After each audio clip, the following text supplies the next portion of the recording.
बोलो विष्णु भगवान की जय हो, बोलो तुलसी मैया की जय हो। आज कार्तिक महात्म का छठा अध्याय है।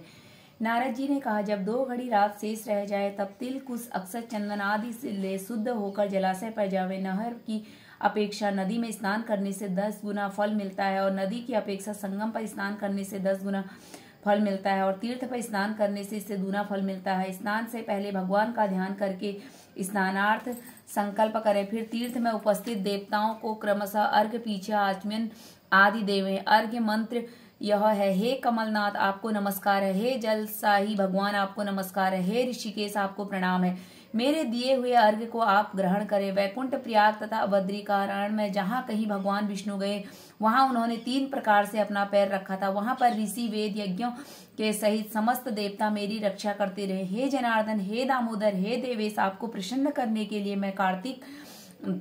मैं विधिवत प्रातः स्नान कर रहा हूँ। आपकी कृपा से मेरे समस्त पाप नष्ट हो जाएं। हे हरे, कार्तिक मास में व्रत तथा विधि पूर्वक स्नान करने वाला मैं अर्घ्य देता हूँ।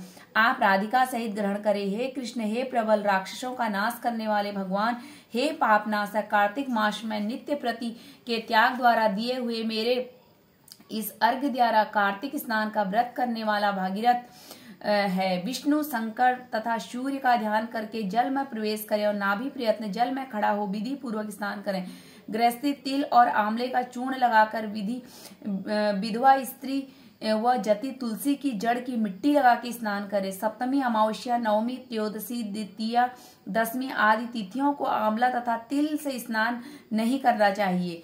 स्नानार्थक मंत्र। जिस भक्ति भाव से भगवान ने देवताओं के कार्य के लिए 3 प्रकार का रूप धारण किया था, वही पापनाशक भगवान विष्णु अपनी कृपा से मुझे पवित्र करें। विष्णु जी की आज्ञा से कार्तिक व्रत करने वाले की सारी इंद्री आदि देवता रक्षा करते हैं, अतः वह मुझको पवित्र करें। बीजों, रहस्यों तथा यज्ञों सहित वेदों के मंत्र, कश्यप आदि ऋषि, इंद्र आदि देवता मुझे पवित्र करें।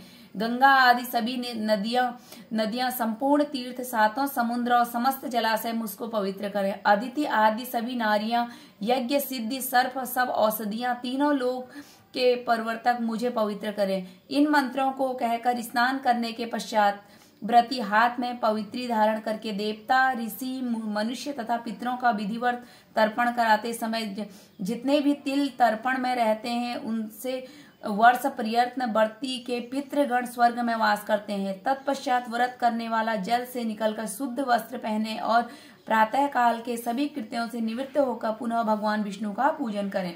समस्त तीर्थों के सारे देवताओं का स्मरण करके भक्ति पूर्वक सावधान होकर चंदन, फूल और फलों सहित भगवान विष्णु को फिर अर्घ्य देवें।